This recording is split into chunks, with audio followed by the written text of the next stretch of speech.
What's up, YouTubers? This is your guy, Mr. Evaluator, and what I'm going to be doing, I'm going to be giving you some quick details about Beerus's God of Destruction form, hypothetical Beerus versus hypothetical Goku, and in this case, I'm going to also include hypothetical Goku versus the Watcher, Marvel's What If the Watcher. Now, I was told by another YouTuber that Watcher has the ability and the hacks to basically send Goku away to another universe, and he never comes back. He also stated that when he used this ability against Ultron, Ultron sent Ultron to another universe, and Ultron never came back. When I basically sat down and watched the trailer, and not only watched the trailer, but watched the 20-minute explanation of what the show was going by another YouTuber. Also, the YouTuber had the clips, had the scenes, as he was basically giving a brief explanation of what was going on, why everything was going on, and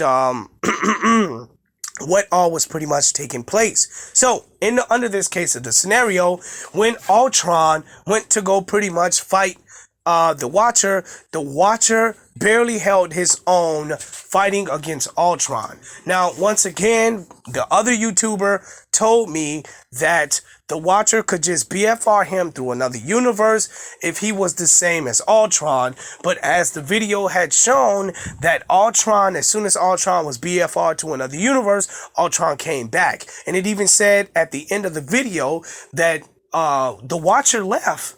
He actually left and went to go to Doctor Strange to get help. Now, in the story arc, it said something about that the Watcher cannot intervene with what goes on inside the multiverse.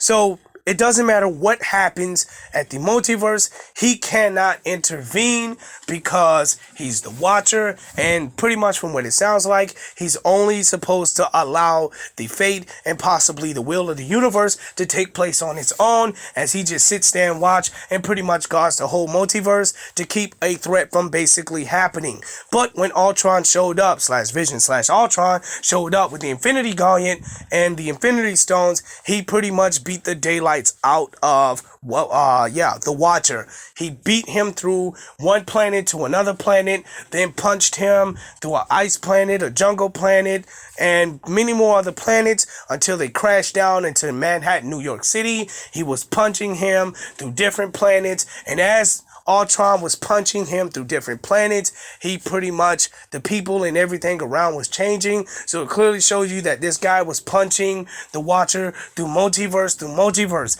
Keep in mind, this is Ultron slash Vision with the Infinity Stones beating the living daylights out of him. Okay, he's beating the living daylights out of the Watcher until Watcher then finally uses his armor, upgrades his power, fight back Ultron a little bit, and then Ultron gets even more. I'm not saying he gets more stronger. Then Ultron fights back even more, and then he winds up at the end of the battle. He winds up beating the Watcher. And so he wound up pounding the Watcher so much, the Watcher broke free and he ran through his little blue portal, and he ran away from Ultron. And so this is when Ultron basically takes place in the center of the multiverse, and he pretty much watches and waits for the Watcher and pretty much anybody else to return to challenge him and fight him or possibly take him down. Like I said earlier, in the beginning of the episode, at the end of the episode,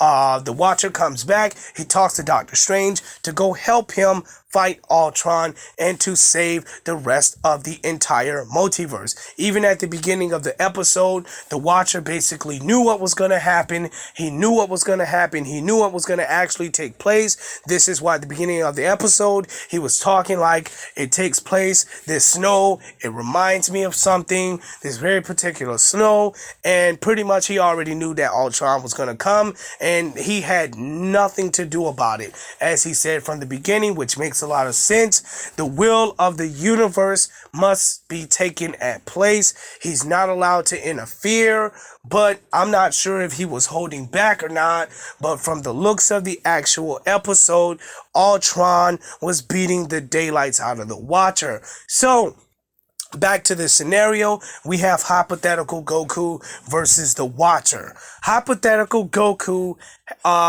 let's give Goku the Infinity Gauntlet, the same as Ultron. So clearly we have Goku pretty much like Ultron, who is going to literally beat the daylights out of the Watcher because the Watcher barely held his own against Ultron in that episode. So this is Goku with the Infinity Gauntlet. With the Infinity Gauntlet, Goku beats the daylights out of the Watcher. Okay, but this is only his base form that scales to the power of what he has in the Infinity Stones. This is what that is. So, when Goku goes Super Saiyan, he is 50 times the power. So he's 50 times the Watcher's speed, he's 50 times his strength, he's 50 times all of that. And because he has the Mind Gem also protects him from different hacks. Yeah, from different hacks that the Mind Gem protects him from different hacks that the Watcher will throw at him, and Goku is just unstoppable up to that point. So, the thing about this is that in this battle with Ultron versus the Watcher, Ultron was beating the daylights out of the Watcher, and he sent Watcher running home to go get help. So, imagine hypothetical Goku with the Infinity Gauntlet, and him having all 6 of the Infinity Stones. He will be doing the same crap to the Watcher. He will be beating the daylights out of the Watcher. And not only beating the daylights out of him, this is just only the beginning of what all Goku does. If Goku uses Super Saiyan while fighting with the Infinity Gauntlet, he's 50 times that power. That is way more powerful than the Watcher, and there's nothing the Watcher could do. And so thus far, Goku will blitz the Watcher and take him out of existence. Anybody that says that he won't be able to do that don't know what they're talking about, and they're just saying that to actually say that. Because if you go back and watch the series, well, actually the episode, you could clearly see that Ultron had all of the Infinity Stones and he was beating the crap out of the Watcher. So just take Ultron's place and switch him with Goku. Okay, and so now just imagine that it's Goku fighting the Watcher, right? With the Infinity Stones. Now imagine Goku going Super Saiyan, which means that he's 50 times his base power. He will blitz the daylights out of the Watcher and take him out. Hypothetical Goku is very powerful.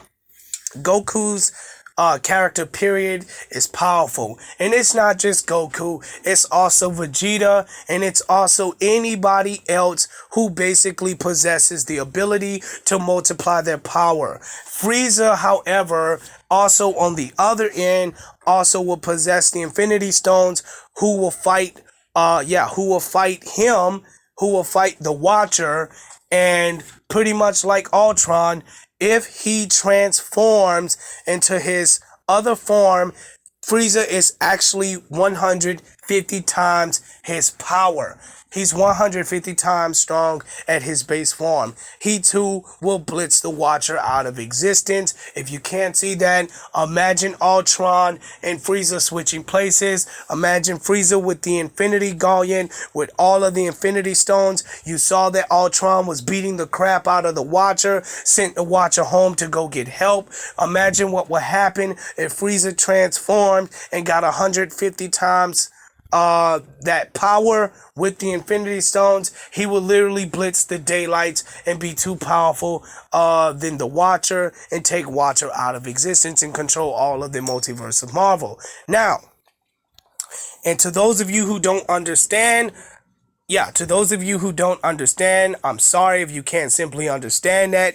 Just go back and watch the episode and replace Ultron with Goku, or Ultron with Frieza, or pretty much anybody else that has the ability, to multiply their power. They will literally overwhelm, they will literally, seriously, and most indefinitely overwhelm the watcher. So clearly up to this point, as long as you have the Infinity Stones compared to the character, I mean, there's no game when you actually have the Infinity Stones to fight the Watcher. You're just as equal as he is, and pretty much considering the fact with Goku and Frieza and any other Saiyan, they are a lot stronger. Now, on to discussing Beerus's God of Destruction form. So, hypothetical Beerus scales above existence, and because he scales above existence, hypothetical Beerus uses his God of Destruction form, which basically even makes him more powerful by nullifying away of all the opponent attacks and becoming even stronger. So the point with this case is that we've saw throughout all of the Dragon Ball Z saga and the series and all of the Dragon Ball Super, just Dragon Ball Super. All of Dragon Ball Super of Beerus basically taking key attacks and turning them all into dust.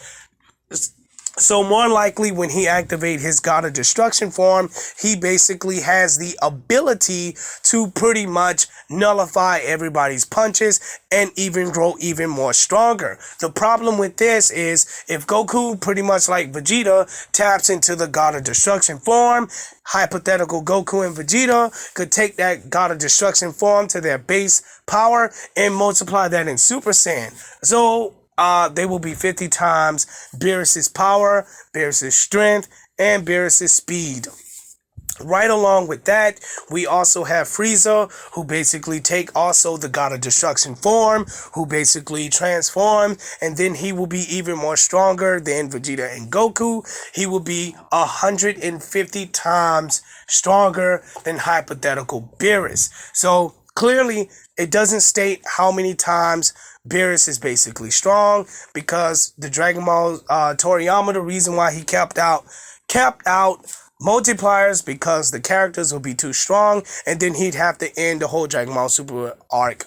He just had to end it a lot early. So Toriyama is stretching the Dragon Ball Super arc as far and as possible and as much as he can, because he's not trying to end the series.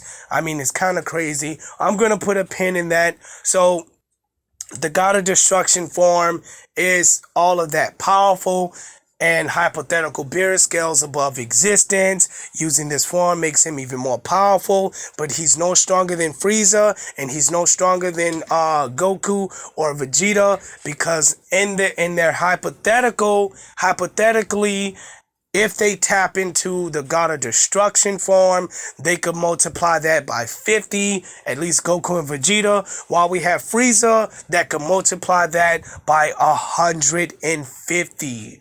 So clearly up to this stake, all three of these guys are way more stronger than Beerus. If you have any questions or comments about any of this, I would love to elaborate more and talk about it more. But for now, hypothetical Goku solos Beerus, and as well as he solos the Watcher, as Ultron did, as he fought through with the Watcher through the Marvel What If episode. So in this case, Goku solos the Watcher, and he beats hypothetical Beerus because they both scale at the same power. But the thing is that Goku multiplies that top power by 50, and Beerus doesn't compete against that. So if you guys have any questions or concern, hit your guy, Mr. Evaluator. Peace.